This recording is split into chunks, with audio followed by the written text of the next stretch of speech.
Weed news తెలంగాణకు స్వాగతం. బులెటిన్లో ముందుగా హెడ్లైన్స్.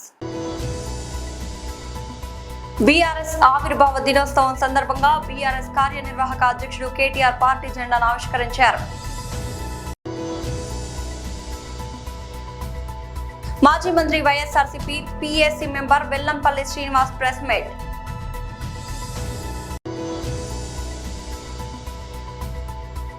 ఇంధన కొరత ఏర్పడినందుకు చంద్రబాబు సిగ్గుపడాలి, షర్మిల. బీఆర్ఎస్ ఆవిర్భావ దినోత్సవం సందర్భంగా బీఆర్ఎస్ కార్యనిర్వాహక అధ్యక్షుడు కేటీఆర్ పార్టీ జెండాను ఆవిష్కరించారు. దశాబ్దాలుగా దగాకు గురై అన్యాయానికి గురై నెత్తురు మండిన ఒక జాతి ఎత్తిన జెండా గులాబీ జెండా. సరిగ్గా 25 సంవత్సరాల కిందట త్యాగాల పునాదుల మీద ఆనాడు తనకు అప్పుడున్న పార్టీ ద్వారా సంక్రమించిన డిప్యూటీ స్పీకర్ పదవికి, శాసన సభ్యత్వానికి, అట్లాగే పార్టీలోని రాష్ట్ర బాధ్యతలకు అన్నిటికీ కూడా గుడ్ బై చెప్పి తెలంగాణ రాష్ట్రం ఏర్పడితేనే ఒక స్వీయ రాజకీయ శక్తిగా తెలంగాణ ప్రజలు ఎదిగితేనే ఈ ప్రాంత సమస్యలకి చరమగీతం పాడొచ్చు, శాశ్వతంగా ఈ ప్రాంతం గతంలో ఏదైతే సిరి సంపదలతో తొలతూగిందో అట్లా మళ్ళీ ఉద్భవించవచ్చు అనే ఆలోచనతో పెద్దలు కేసీఆర్ గారు ఆనాడు 25 వసంతాల కిందట పార్టీని ఏర్పాటు చేసి కొండా లక్ష్మణ్ బాపూజీ గారు ఇచ్చిన ఆశ్రయం జలదృశ్యంలో జెండా ఎత్తిన విషయం మీకు తెలుసు. మరి 25 సంవత్సరాల్లో ఒక అరుదైన చరిత్ర కలిగిన పార్టీ బీఆర్ఎస్ పార్టీ. మొదటి 14 ఏళ్లు తన పోరాటంతో తెలంగాణ ప్రజలను ఐక్యం చేసి తెలంగాణ జాతిని మొత్తంగా ఎక్కడికక్కడ లక్షల సంఖ్యలో సమీకరిస్తూ వారికి తెలంగాణ రాష్ట్ర ఏర్పాటు ఆవశ్యకతను బోధిస్తూ అంబేద్కర్ గారు చెప్పిన విధంగా బోధించు, సమీకరించు, పోరాడు అన్నట్టుగా అడుగడుగున పోరాటాలు చేస్తూ ఢిల్లీ మెడలు వంచిన పార్టీ ఈ గులాబీ జెండా పార్టీ, ఈ బీఆర్ఎస్ పార్టీ. 10 ఏళ్ల పాటు ప్రజలు అధికారం ఇస్తే మరి ఒక బాధ్యతగా భావించి రాష్ట్రం సాధించిన పార్టీకే ప్రజలు బాధ్యతనివ్వడాన్ని ఒక గౌరవంగా భావించి రాష్ట్రాన్ని అగ్రభాగాన 10 ఏళ్ల తన పరిపాలనలో నిలబెట్టిన నాయకుడు మహానాయకుడు కేసీఆర్ గారు. అట్లా నడిపిన పార్టీ బీఆర్ఎస్ పార్టీ. అదేవిధంగా గత 2.5 సంవత్సరాలుగా ఈ దుర్మార్గ అరాచక పాలనకు వ్యతిరేకంగా తెలంగాణలోని కోట్లాది మంది అణగారిన వర్గాల తరపున, అణగారిన ప్రజల తరపున ఇవాళ వారి గొంతుకై నిలుస్తున్నది బీఆర్ఎస్ పార్టీ. ఆనాడు 14 ఏళ్లు ఉద్యమ పార్టీగా, 10 ఏళ్లు అధికార పార్టీగా, గత 2.5 ఏళ్లు ప్రతిపక్ష పార్టీగా అన్ని పాత్రలు, ప్రజలిచ్చిన ప్రతి పాత్రను సమర్థవంతంగా పోషిస్తూ ఇవాళ భారతదేశ చరిత్రలోనే అతి కొద్ది పార్టీలు, 25 వసంతాలు పూర్తి చేసుకున్న పార్టీలు వేళ్ల మీద లెక్కబెట్టదగ్గ సంఖ్యలో ఉంటాయి. ఆ కోవన చేరింది బీఆర్ఎస్ పార్టీ కేసీఆర్ గారి నాయకత్వంలో. మళ్ళీ ఒకసారి ఈరోజు పునరంకితం అవుతున్నాం.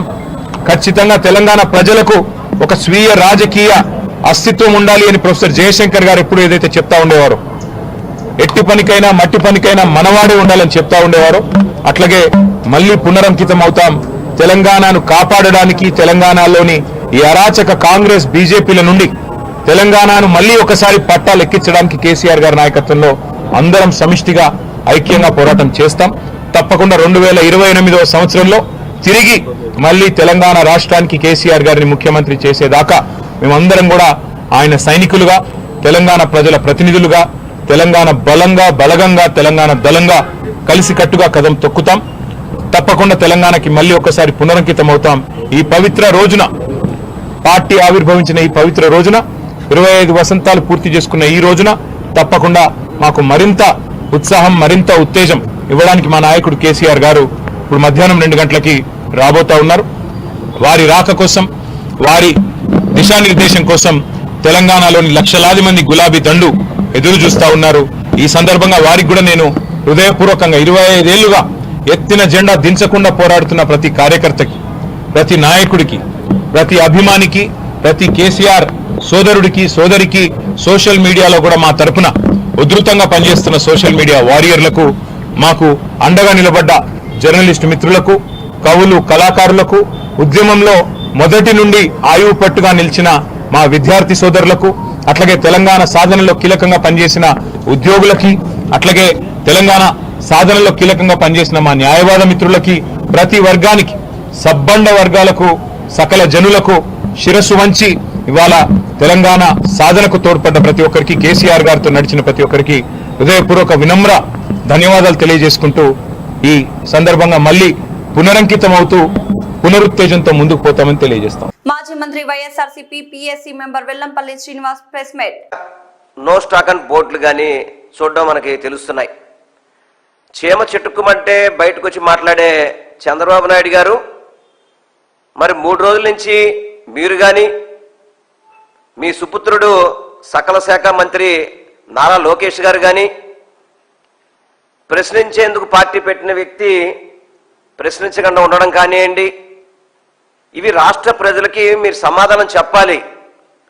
మీరు కేంద్ర ప్రభుత్వంతో ఎన్డీఏ కూటమిలో కీలక భాగస్వాములు. మీరు అంటే రాష్ట్రపతుల్ని మేమే నిర్ణయించాము, ప్రధానమంత్రులు మేమే డిసైడ్ చేసామన్న చంద్రబాబు నాయుడు గారికి ఈ రాష్ట్రంలో పెట్రోలు డీజిల్ కొరత ఆపే పరిస్థితి లేకపోవడం అనేది ఇది సిగ్గులేని చర్య అని చెప్పని నేను తెలియపరుచుకుంటున్నాను. ఎందుకంటే నిన్న మా ఎంపీలు కూడా అక్కడున్న కేంద్ర మంత్రిని సంప్రదిస్తే వాళ్ళు ఎక్కడా కూడా మేము సరఫరాలో లోటు చేయట్లేదు, మేము అన్ని విధాలు కూడా సపోర్ట్ చేస్తున్నామని చెప్పని కేంద్ర మంత్రులు చెబుతుంటే ఈ రాష్ట్రంలో మాత్రం పరిస్థితులు ఒకసారి నేను చంద్రబాబు నాయుడు గారిని కానీ వాళ్ళ ఎల్లో మీడియాని కళ్ళు తెరిచి ఒకసారి మీరు చూడండి. రాష్ట్రంలో పెట్రోల్ బంకుల దగ్గర కిలోమీటర్ వారా స్కూటర్లు కానీ, బైకులు కానీ, కార్లు కానీ, ట్రాక్టర్లు కానీ, లారీలు కానీ ఎన్నెన్ని క్యూలు ఉన్నాయి అనేది ఒకసారి గమనించండి. ఈ ఎల్లో మీడియాకి, ఈ టీవీ5 కానీ, ఏబిఎన్కి కానీ కళ్ళు కనపడట్లేదు వాళ్ళెవరికి కూడా. సిగ్గు లేకుండా నిన్న టీవీ5 చెప్తున్నారు ఆంధ్ర రాష్ట్రంలో 4500 బంకులుంటే ఒక 400 బంకులు తప్ప మిగతా అన్ని కూడా పనిచేస్తున్నాయని. సిగ్గుందో సిగ్గులేదు అసలు. మీరు జర్నలిజమా, మీది జర్నలిజమా కాదా మీది అసలుకి? మీది అసలు మీడియా అయినా టీవీ5 అంటే? ఇంకో ఛానల్ ఏబిఎన్ వాళ్ళేమో సిగ్గు సరం లేకుండా ఈ డీజిల్ పెట్రోల్ బంకుల్లో లేకపోవడం కారణం వైఎస్ఆర్ కాంగ్రెస్ పార్టీ అని చెప్తున్నారు. ఈ రాష్ట్రాన్ని పరిపాలిస్తుంది ఎవరయ్యా? చంద్రబాబు నాయుడు కాదా? చంద్రబాబు నాయుడికి బాధ్యత లేదా? కరోనాని ఆపగల శక్తి ఉన్న వ్యక్తి. మీరు చెప్పారు కదా తమ్ముళ్ళు నేనుంటే కానీ కరోనా వచ్చేదా అని చెప్పని. ప్రపంచవ్యాప్తంగా కరోనా వచ్చి ప్రపంచం అంతా కూడా అల్లాడుతుంటే కేఏ పాల్లాగా చంద్రబాబు నాయుడు గారు ఏం చెప్పారన్నప్పుడు, తమ్ముళ్ళు నేనుంటే కరోనా వచ్చిందా అని చెప్పా. కరోనా వచ్చేదా అని అడిగాడు ఆయన. బాబు చంద్రబాబు నాయుడు గారు, మీ రాష్ట్రంలో వంట వండుకోవడానికి గ్యాస్ లేదు, ఏదైనా పని చేసుకోవడానికి డీజిల్ పెట్రోల్ లేదు, ప్రజల జేబుల్లో డబ్బులు లేవు, తినడానికి తిండి లేదు. చంద్రబాబు నాయుడు మాట ఎట్లా ఉంటాయంటే తినడానికి తిండి లేదు కానీ మేసాలకి సంపంగి నూనె రాస్తున్నా అన్నట్టుగా చెప్తాడు చంద్రబాబు నాయుడు. తినడానికి అయితే తిండి లేదు కానీ మేసాలకు సంపంగి నూనె రాస్తానని చెప్పి సామెత ఒకటి ఉంది. ఆ సామెత ఎగ్జాంపుల్ చంద్రబాబు నాయుడు. ఎటువంటి తేడా లేదు దాంట్లో. ఎందుకంటే ఈరోజు ఎంత దారుణంగా ఉందంటే అంతా ఇంత దారుణం కాదు. చీమ చెట్టుకుమంటే రివ్యూలు పెడతాడు కదా చంద్రబాబు నాయుడు గారు. ఎందుకు పెట్రోల్ డీజిల్ మీద ఇప్పటి కూడా రివ్యూలు పెట్టలేదండి? రాష్ట్రంలో నెలకొన్న పెట్రోల్ డీజిల్ కొరతపై ఏపీ కాంగ్రెస్ చీఫ్ షర్మిల తీవ్రంగా స్పందించారు. కేవలం సమీక్షల సలహాలతో ఇంధన కొరత తీరదని, 24 గంటల డెడ్ లైన్ తో ప్రభుత్వం యుద్ధ ప్రాతిపదికల చర్యలు చేపట్టాలని ఆమె డిమాండ్ చేశారు. రాష్ట్రంలో 70% బంకులు మూతపడడం అత్యంత దారుణమని, దీన్ని అత్యవసర పరిస్థితిగా గుర్తించి సరఫరాను పునరుద్ధరించాలని కోరారు. దేశంలో ఎక్కడా లేని ఇంధన కొరత ఏపీలోనే ఏర్పడినందుకు చంద్రబాబు సిగ్గుపడాలి. ప్రజలను ఎర్రటి ఎండలో కిలోమీటర్ల మేర నిలబెట్టడం కూటమి పాలన వైఫల్యానికి నిదర్శనమని షర్మిల మండిపడ్డారు. మోదీకి మద్దతు ఇచ్చి ప్రధాని పీఠంపై కూర్చోబెట్టినా రాష్ట్రానికి ఇంధన కష్టాలు రావడం బాధాకరమన్నారు. ఇంధన కొరత వల్ల నిత్యావసర వస్తువుల ధరలు పెరిగే ప్రమాదం ఉందని, ప్రభుత్వం వెంటనే నిద్రమత్తు వీడాలని హెచ్చరించారు. విజయనగరంలో సోమవారం కలెక్టరేట్ ఆడిటోరియంలో శ్రీ రాజా వాసిరెడ్డి వెంకటాద్రి నాయుడు జయంతి ఘనంగా జరిగింది. జిల్లా రెవెన్యూ అధికారి సిహెచ్ సత్యబాబు శ్రీ వాసిరెడ్డి వెంకటాద్రి నాయుడు చిత్రపటానికి పూలమాలలు వేసి ఘనంగా నివాళులర్పించారు. ఈ సందర్భంగా జిల్లా రెవెన్యూ అధికారి మాట్లాడుతూ రాజా వాసిరెడ్డి వెంకటాద్రి నాయుడు ప్రజాహితానికి జీవితాన్ని అంకితం చేసిన మహనీయుడు అని పేర్కొన్నారు. రైతుల అభ్యున్నతి, దేవాలయాల అభివృద్ధి, విద్యా విస్తరణలో ఆయన చేసిన కృషి అపారమని కొనియాడారు. సంస్కృతి సాంప్రదాయాలను కాపాడడంలో ఆయన పాత్ర ఎంతో గొప్పదని తెలిపారు.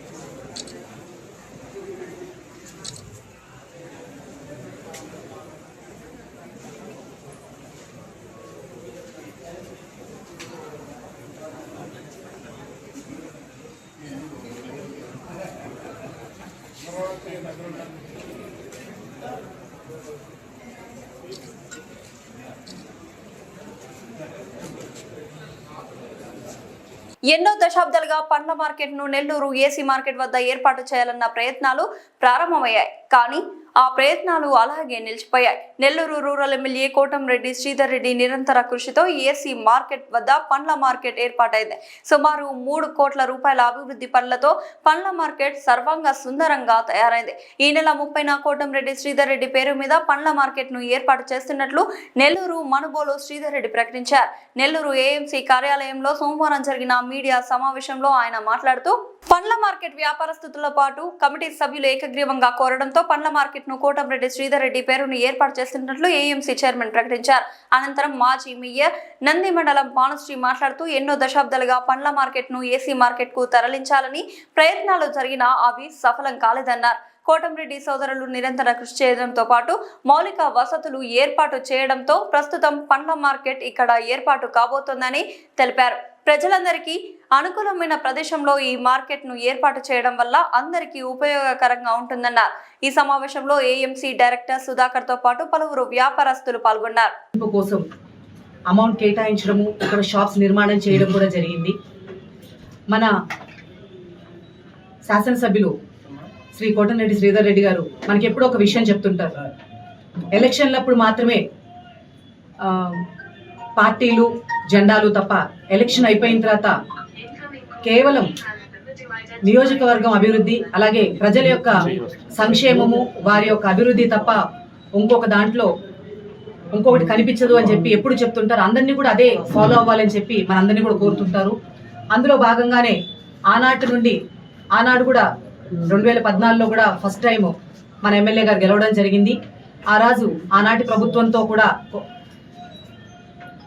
ఈ ఫ్రూట్ మార్కెట్ అభివృద్ధి కోసం మాట్లాడడము, దానికి అనుగుణంగా కొంత షాప్స్ నిర్మాణం కూడా చేయడం జరిగింది. అయితే దురదృష్టవశాత్తు తర్వాత ఒక 5 సంవత్సరాలు వేరే ప్రభుత్వం రావడం వల్ల కొంత ఈ అభివృద్ధి కుంటుపడడం కూడా జరిగింది, మనందరికీ కూడా తెలుసు.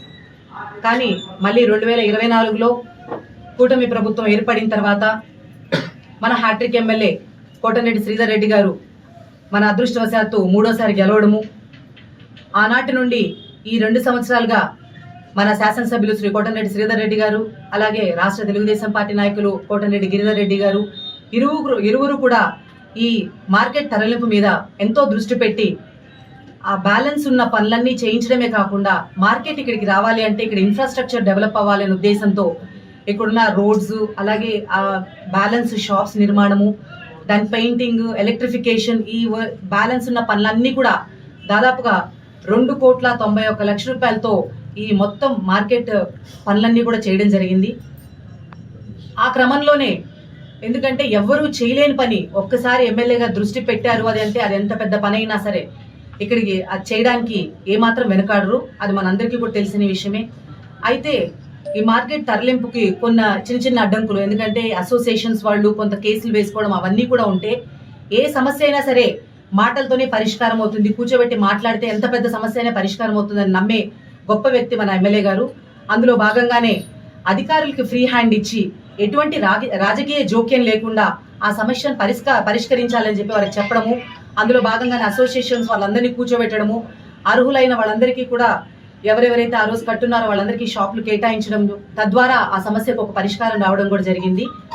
అందులో భాగంగానే ఆ అసోసియేషన్స్ వాళ్ళందరూ, పండ్ల మార్కెట్ అసోసియేషన్స్ వాళ్ళందరూ కూడా ఈ మార్కెటింగ్ కమిటీ వాళ్ళకి ఇంత శ్రమపడి ఈ మార్కెట్ ని ఇక్కడ తరలింపు, ఎందుకంటే అటు వ్యాపారస్తులకు కానీ ఇటు రీటైల్ కొనుగోలుదారులకి ఎవరికైనా కూడా ఒక మంచి అనువైన ప్రదేశంలో ఈ మార్కెట్ పెడుతున్నందుకు వారందరూ కూడా ఈ మార్కెటింగ్ కమిటీ వారికి ఈ మార్కెట్ కి కోటన్రెడ్డి శ్రీధర్ రెడ్డి పండ్ల మార్కెట్ అని పెట్టాలని చెప్పి వారందరూ కూడా రిప్రజెంట్ చేయడం జరిగింది. దానికి అనుగుణంగానే ఈ రోజు మన marketing committee chairperson Sridhar Reddy గారు, వారి డైరెక్టర్లు అందరూ కూడా ఆ కమిటీ ఆ మార్కెట్ కి కోటన్రెడ్డి శ్రీధర్ రెడ్డి పండ్ల మార్కెట్ అని నామకరణం చేయడానికి తీర్మానం చేయడం జరిగింది. రేపు 30వ తేదీ ఈ మార్కెట్ ని ఓపెన్ చేసి ప్రజలందరికీ అంకితం చేస్తున్నందుకు ఇటు మార్కెటింగ్ కమిటీ వారికి, ముఖ్యంగా దీనికి ఇంత శ్రమపడి ఇంతగా దీన్ని మెటీరియలైజ్ చేసిన మన ఎమ్మెల్యే గారు కోటన్రెడ్డి శ్రీధర్ రెడ్డి గారికి, అలాగే కోటన్రెడ్డి గిరిధర్ రెడ్డి గారికి అందరికీ కూడా ధన్యవాదాలు తెలియజేస్తున్నానండి. చెత్త తరలించే వాహనాల ప్రైవేటీకరణ ఆపాలి. సమ్మెకాలం జీతం మరియు జీతాలు బకాయిలు వెంటనే ఇవ్వాలని Nellore municipal corporation vehicle shed వద్ద వాహనాలు నిలిపివేసి సిఐటియు ఆధ్వర్యంలో ఆందోళనకు దిగిన డ్రైవర్లు మరియు పారిశుద్ధ కార్మికులు.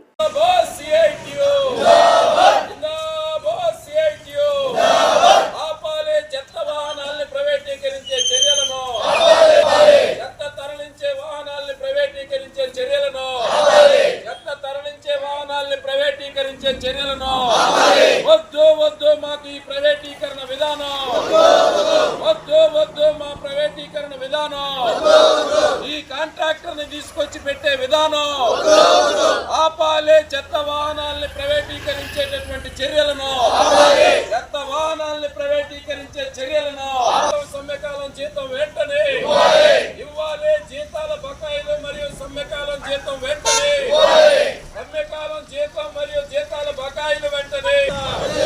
కార్మికుల ఐక్యత,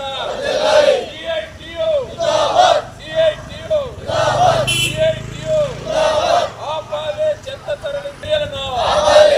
తరలించే వాహనాల ప్రైవేటీకరణ చర్యలను, సిగ్గు ఈ వాహనాల్ని కాంట్రాక్టర్లకు అప్పగించడం, సిగ్గు కార్పొరేషన్ వాహనాలు ఆపి కాంట్రాక్టర్ రంగంలోకి తేవడం, ఉన్న కార్పొరేషన్ వాహనాల్ని మూలన పెట్టి ఆపాలి. చెత్త తరలించే వాహనాల ప్రైవేటీకరణ, చెత్త తరలించే వాహనాల ప్రైవేటీకరణ, చెత్త తరలించే వాహనాల ప్రైవేటీకరణ ఇవ్వాలి. జీతాల బకాయిలు వెంటనే, జీతాల బకాయిలు వెంటనే, సమ్మెకాలం జీతం వెంటనే.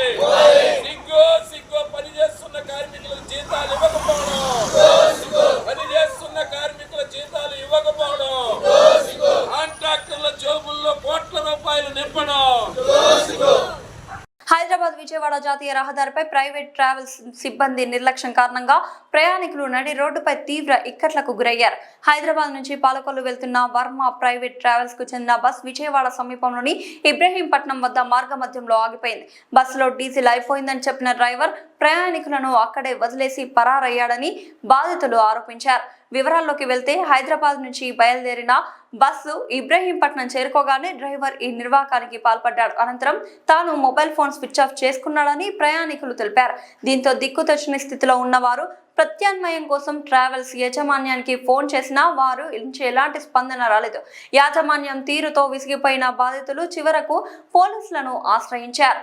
ప్రయాణికుల ఫిర్యాదు మేరకు ఘటనా స్థలానికి చేరుకున్న పోలీసులు వారి నుంచి వివరాలు సేకరించి విచారణ చేపట్టారు. బులెటిన్ ముగించే ముందు హెడ్లైన్స్ మరోసారి. బీఆర్ఎస్ ఆవిర్భావ దినోత్సవం సందర్భంగా బీఆర్ఎస్ కార్యనిర్వాహక అధ్యక్షుడు కేటీఆర్ పార్టీ జెండాను ఆవిష్కరించారు.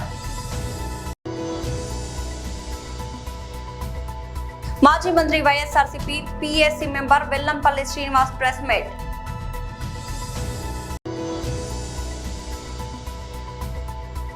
ఇంధన కొరత ఏర్పడినందుకు చంద్రబాబు సిగ్గుపడాలి షర్మిల. ఇవాళ బులెటిన్ అప్డేట్. మరొక బులెటిన్లో కలుద్దాం. అంతవరకు సెలవు.